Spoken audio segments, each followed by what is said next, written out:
اور میں نے اپنے پیارے نبی سے سنا اگر کوئی انسان رات میں سونے سے پہلے سورہ پڑھ کے سو جائے تو نبی کہتے ہیں زندگی بھر اس کی زندگی میں فاقہ آنے والا ناممکن ہے۔ سورہ پڑھنے کے 3 فائدے ہیں۔ پہلا فائدہ فقیری دور ہوتی ہے۔ دوسرا فائدہ جب خدا سے ملاقات ہوگی تو کأنہو ایسے ہو جائیں گے جیسے چہرہ 14ویں کی رات کا چاند، روایت ہے باقاعدہ، ایسا ہو جائے گا جیسے 14ویں کی رات کا چاند، بدر جسے بدر کہتے ہیں، ایسے ہو جائیں گے۔ اور تیسرا فائدہ جو آدمی جنت میں جانے کا زیادہ مشتاق ہو تو اسے چاہیے سورہ پڑھے۔ بسم اللہ الرحمن الرحیم۔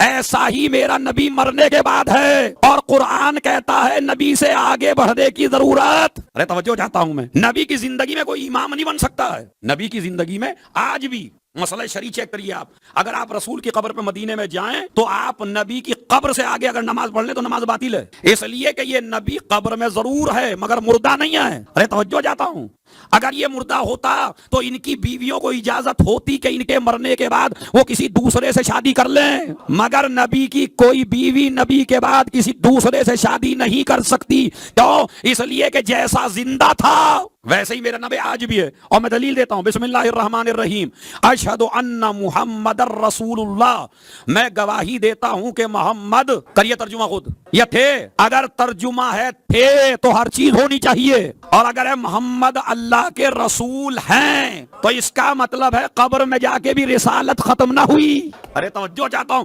یہی فرق ہے سارے نبیوں میں اور ہمارے سرکار میں، جب وہ چلے گئے تو نبوتیں ختم ہو گئیں، مگر میرے سرکار وہ ہیں قیامت آ جائے گی مگر رسالت ختم ہونے والی۔ صلوات بھیج دیں محمد اور آل محمد پر، ہمارے نبی کی رسالت ختم ہونے والی نہیں ہے۔ ابھی میں ایک جملہ اور کہتا ہوں، دیکھیں اس میں آپ جب اذان و اقامت میں کہتے ہیں، کیا کہتے ہیں؟ تھوڑا سا امتحان ہے آپ کی ذہانت کا، کیا کہتے ہیں اذان میں؟ اشہد ان محمدر، ہاں بھائی اتنی تو یاد ہے ہی ماشاءاللہ سب کے، پڑھیے ذرا، ثواب ہے، یہ نام ہے بھائی، اشہد ان محمدر، اور اقامت میں اس میں بھی یہی ہے، لیکن ذرا تشہد میں جائیے تو کیا ہے؟ محمدن عبدہ و رسولہ، تو یہ عبدہ کا لفظ اذان میں کیوں نہیں ہے؟ ادھر ہے اشہد ان محمد، بڑا خدا کی قسم بڑی گہری بات ہے اگر آپ توجہ دیں، اشہد ان محمد رسول اللہ، میں گواہی دیتا ہوں محمد اللہ کے رسول ہیں، لیکن تشہد میں گواہی 2 چیزوں کی دلوائی، عبدہ، یہ عبدہ رسول سے پہلے عبدہ کا مطلب یہ ہے کہ اگر ہم عبدہ نہ رکھتے تو دنیا سمجھتی نماز 2 کی پڑھی جاتی ہے، ایک اللہ کی ایک رسول کی، عبدہ کہہ کے بتا دیا نماز صرف خدا کی ہوتی ہے، کسی بندے کے لیے نماز نہیں، اسی لیے تو عبدیت کا اقرار ہے نا، اشہد ان محمد عبدہ و، تو پہلے عبدیت کا اعتراف کروایا تاکہ نماز جو ہے نہ وہ کسی کو دکھانے کے لیے پڑھی جا سکتی ہے، حد یہ ہے کہ نماز آپ معصوم کو دکھانے کے لیے بھی نہیں پڑھ سکتے، اور تو اور ہماری تو کیا اوقات ہے میاں، مولا علی نے دیکھا ایک آدمی مسجد کوفہ میں نماز پڑھ رہا ہے، بڑا دکان بند کر کے آیا ہے جلدی جلدی، جیسے راجدھانی ہے سپر فاسٹ، اتنی جلدی جلدی پڑھ رہا ہے، بھائی پاکستان کی بھی ٹرین کوئی ہوگی مشہور ہے، ہاں، تو وہ بڑی سپر فاسٹ نماز پڑھی اس نے، اور سپر فاسٹ پڑھ کے کہنے لگا اچھا مولا نے فرمایا جب آئے تھے تو ڈھنگ سے ہی پڑھ لیتے، کہنے لگا اچھا مولا دوبارہ پڑھ لیتا ہوں، اب اس نے دوبارہ پڑھی تو آدھا گھنٹہ ہو گیا زور میں، اب 1 گھنٹے میں دونوں نماز پڑھ کے آیا، کہنا مولا کیسی رہی؟ مولا یہ کیسی تھی؟ امام نے فرمایا اچھی تو پہلے والی تھی۔ اب دیکھیے ہم تو مولا ہی ہیں میاں، ہم تو اعتراض نہیں کر سکتے، مگر وہ تو پہلے ہی پھوکا پڑا تھا، ایک تو مجھے روک لیا، کہنے لگا مولا تمہارے بھی صدقے، جب سپر فاسٹ پڑھ کے آیا تو کہنے لگے اچھی طرح پڑھ لیتے، اور اب اتنی دیر میں پڑھ کے آیا تو کہنے لگے اچھی تو پہلے والی تھی، کہا مولا دلیل دیجئے، امام نے فرمایا پہلی چاہے جیسی تھی مگر اس کی نیت خدا کے لیے تھی، ایک صلوات بھیج دیں محمد اور یہ پڑھی مجھے دکھانے کے لیے، اس سے بڑا جملہ میرے پاس نہیں ہے۔ اس کا مطلب یہ ہے نماز کسی کے دکھاوے کے لیے نہیں ہے، جب نماز دکھاوے کے لیے نہیں ہے تو مجلس میں بھی دکھاوے کے لیے نہ آنا، انجمن کو راضی کرنے کے لیے نہیں، کمیٹی کو راضی کرنے کے لیے نہیں، اس لیے کہ یہ دیں گے بھی تو کیا دیں گے، راضی کرنا ہے تو زہرا کو راضی کرو، راضی کرنا ہے تو علی کو راضی کرو، خلوص کے ساتھ۔ تو لہذا میں یہ بیان کر رہا تھا اور اس میں آپ نے توجہ دی ماشاءاللہ کہ علی نے کہا کہ نبی کے سامنے کوئی امام نہیں بن سکتا، چونکہ جیسے نبی حیات میں تھے ویسے ہی نبی ممات میں ہیں، کوئی ان کے سامنے امامت، اور اس سے کھل کے میں نہیں کہہ سکتا ہوں، یہ بہت بڑا اعتراض ہے۔ تو جب علی جیسا بھی نبی کے سامنے امام نہ بن سکے تو اب رسول کو کوئی نماز پڑھانے والا دنیا میں پیدا نہیں ہوا۔ آئیے میں ایک آپ کو اور سناتا ہوں، خالی آپ یہ تو صحابہ کی ان کی بات نہیں ہے، ابھی آپ چلیے 4تھے آسمان پہ نبی پہنچے، جب معراج پر گئے 4تھے آسمان پہ پہنچے، اور ایک آیت ہے قرآن کی، وَاسْأَلْ مَنْ أَرْسَلْنَا مِنْ قَبْلِكَ مِنْ رُسُلِنَا، اے میرے نبی ان لوگوں سے پوچھو، ان نبیوں سے پوچھو کہ تمہیں نبوت کیوں دی گئی ہے، کیسے دی گئی ہے۔ تو اب صحابہ پریشان ہیں اور علی کے پاس آتے ہیں کہ نبی کے زمانے میں تو کوئی نبی ہے ہی نہیں ہے بھائی، مثلا آیت اللہ خوئی دنیا سے چلے گئے کافی عرصہ پہلے، اور میں آپ سے کہوں میاں خوئی صاحب سے پوچھو، تو آپ کہیں گے مولانا کیسے پوچھوں، وہ تو میں تو بچہ تھا جب وہ مر گئے تھے، تو میں ان سے پوچھوں تو کیسے پوچھوں؟ تو جو پہلے مر چکا ہو اس سے پوچھیں گے کیسے؟ بھائی جب نبی کے، ہمارے سرکار کے آنے سے پہلے سارے نبی پہلے ہی چلے گئے، اور قرآن کہتا ہے نبی ان سے پوچھو، ان نبیوں سے۔ اب نبی کے زمانے میں کوئی نبی نہیں ہے۔ امام علی نے کہا کہاں کہاں پوچھا؟ کہا ہم تو سب جگہ پوچھا ہے، کسی صحابی نے جواب نہیں دیا۔ تو میرے مولا نے کہا زمین کی بات ہوتی تو جواب دیتے، یہ زمین کا مسئلہ ہی نہیں ہے۔ یہ سوال کیا گیا آسمان پر، آسمان پہ کب؟ کہا جب چوتھے آسمان پہ پہنچے۔ بھائی توجہ چاہتا ہوں، آپ بھی آسمان پہ پہنچ جائیے، بس آپ بھی چوتھے آسمان پہ پہنچ جائیے نبی کے ساتھ میں۔ اور میں اس لیے پہنچا رہا ہوں چونکہ میں نے روایت میں پڑھا جب نبی معراج پہ گئے تو اپنی جوتیاں پہن کے گئے تاکہ دنیا کو بتا دیا جائے جوتی نبی سے منسوب ہو جائے تو وہ بھی وہیں تک پہنچی۔ تو جو قوم نبی سے منسوب ہو جائے، ہم اور آپ پہنچیں گے نہیں معراج پہ؟ چلیے پہنچ گئے، چوتھا آسمان آیا، سارے نبیوں کو اکٹھا کیا، نماز جماعت کا وقت ہے، میرے سرکار چلیے۔ اب ذرا آپ غور فرمائیں، توجہ دیں تھوڑی دیر کے لیے۔ جیسے ہی میرے نبی ایسے چلے تو انبیاء کی جتنے بھی نبی تھے عیسیٰ تک، وہ سارے کے سارے موجود تھے، لائن سے لگے ہوئے تھے۔ جیسے ایک وی آئی پی آدمی کوئی آتا ہے بڑا رئیس، اور لوگ لائن میں لگتے ہیں مسافہ کرنے کے لیے، تو سارے نبیوں کو اور ملائکہ کو اللہ نے لائن میں لگا دیا۔ آدم اٹھے، نوح اٹھے، ابراہیم اٹھے، موسیٰ اٹھے، عیسیٰ اٹھے، یحییٰ اٹھے، زکریا اٹھے، یعقوب اٹھے، یوسف اٹھے، سارے نبی احترام نبی میں اٹھتے چلے گئے۔ توجہ چاہتا ہوں، یہ ہے چوتھا آسمان۔ کوئی نبی اگر بیٹھا رہ جاتا تو خدا کی قسم نبوت لے لی جاتی۔ ہر نبی پہ واجب تھا جب نبی آئے تو ان کا احترام کھڑے ہو کے کریں۔ ایک منظر تو ہم نے چوتھے آسمان پہ دیکھا کہ پیارا نبی نبیوں کی بزم میں گیا تو نبوتیں اٹھتی چلی گئیں۔ ایک منظر ہم نے مدینے میں دیکھا، زہرا نبی کی خدمت میں آ گئی تو یہ نبوت احترام کے لیے کھڑی ہو گئی۔ صلوات بھیج دیں، ایک صلوات اور پڑھیں محمد والے محمد پر، سمجھ رہے ہیں؟ ان کے احترام کے لیے سارے انبیاء کھڑے ہو گئے، اور جس کا احترام سارے نبی کر رہے تھے جب زہرا اس کی خدمت میں آ گئی تو وہ رسول کھڑے ہو گئے احترام کے لیے۔ خالی کھڑے نہیں ہوتے تھے، میرا موضوع جناب زہرا نہیں، میرا وہ سیرت نبی ہے، مگر چونکہ سیرت نبی کا حصہ ہے یہ۔ نبی کھڑے نہیں ہوتے تھے، اپنی جگہ پر بٹھاتے تھے، گلے کا بوسہ لیتے تھے۔ اور جب کسی نے پوچھا گلے کا بوسہ کیوں لیتے ہیں تو خدا کی قسم ذرا روایت سن لیجئے، انی شممت رقبۃ فاطمہ اذ استقت الی الجنہ شممت رقبۃ فاطمہ، جب بھی میں جنت کا مشتاق ہوتا ہوں تو فاطمہ کے گلے کا بوسہ لے لیتا ہوں۔ جب نبی کا اشتیاق جنت فاطمہ کے بغیر مکمل نہ ہو سکے، یہ مسئلہ ہے۔ سارے نبی اٹھ گئے، نبی اٹھے تو مصلی بچھایا گیا۔ یا ایھا الذین آمنوا لا تقدموا بین یدی اللہ ورسولہ واتقوا اللہ ان اللہ سمیع علیم۔ ایک مرتبہ رسول نے کہا کہ میرے دادا ابراہیم آپ سب سے بڑے نبی ہیں، شیخ الانبیاء ہیں، آپ نماز پڑھا لیجئے۔ کہا نہیں میرے نبی، میرے سرکار، آپ کو کوئی نماز نہیں پڑھا سکتا۔ یہ ہے تمہارے سرکار کا رتبہ، یہ ہے ہمارے نبی کا۔ اس لیے کہ جو آگے بڑھے گا وہ نبی تو کیا مومن نہ رہے، جو آگے بڑھے گا وہ مومن نہیں رہے گا۔ کوئی آپ کو نماز نہیں پڑھا سکتا۔ مجھے بھی ایک منظر یاد آیا، میرے سرکار جب یہ انبیاء آپ کو نماز نہ پڑھا سکیں تو جو آپ کا ایک ٹکڑا آنے والا ہے، جب اس کا مصلی پانی پہ بچھے گا تو عیسیٰ پیچھے نماز پڑھیں گے، آگے نہیں آئیں گے۔ صلوات بھیج دیں محمد۔ اور اب ان سے پوچھا گیا کہ بتاؤ لماذا بعثتم، اے نبیوں بتاؤ تمہیں کیوں مبعوث کیا گیا؟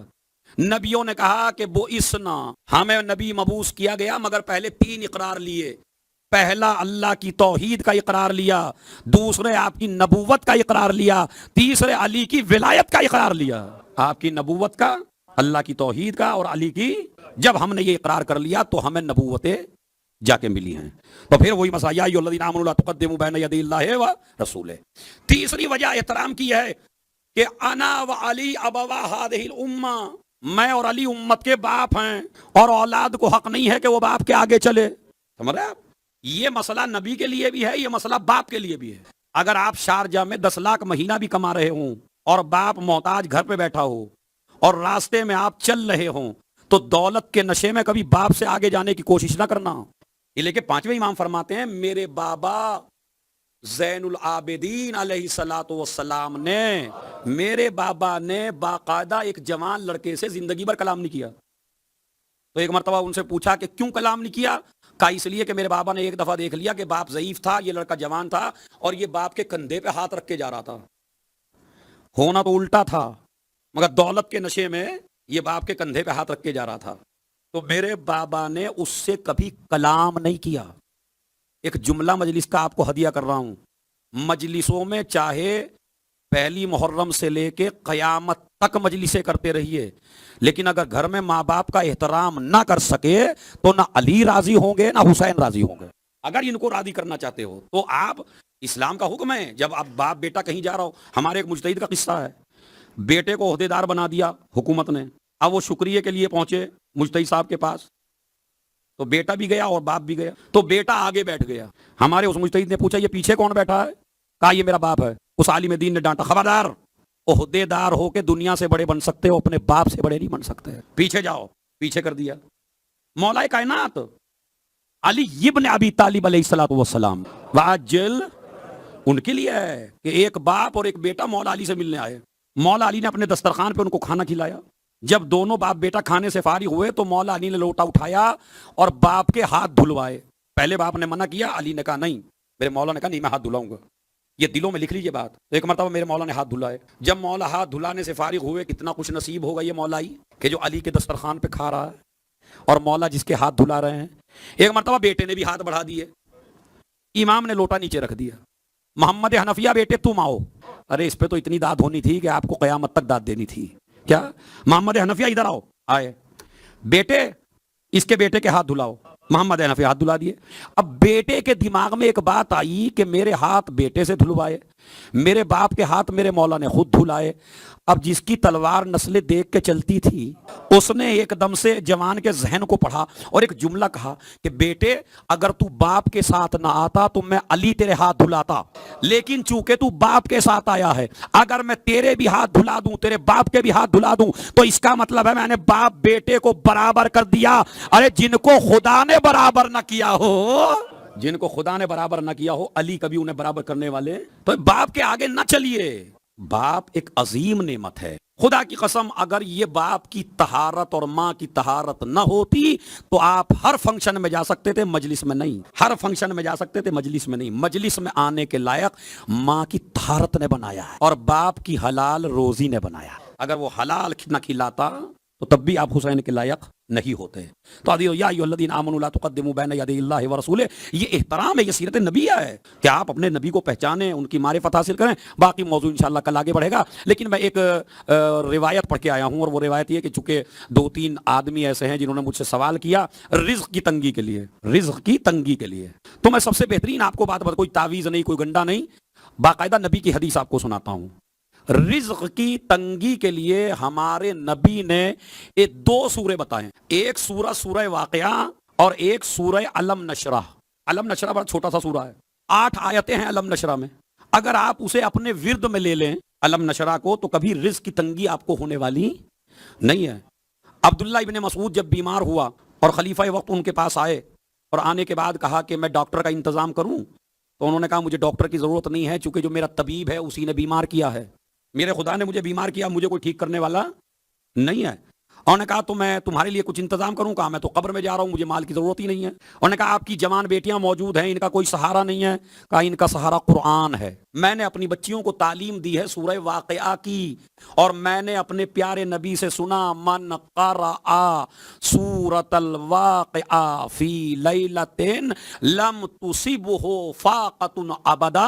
اگر کوئی انسان رات میں سونے سے پہلے سورہ واقعہ پڑھ کے سو جائے تو نبی کہتے ہیں زندگی بھر اس کی زندگی میں فاقہ آنے والا ناممکن ہے. سورہ واقعہ پڑھنے کے 3 فائدے ہیں. پہلا فائدہ فقیری دور ہوتی ہے.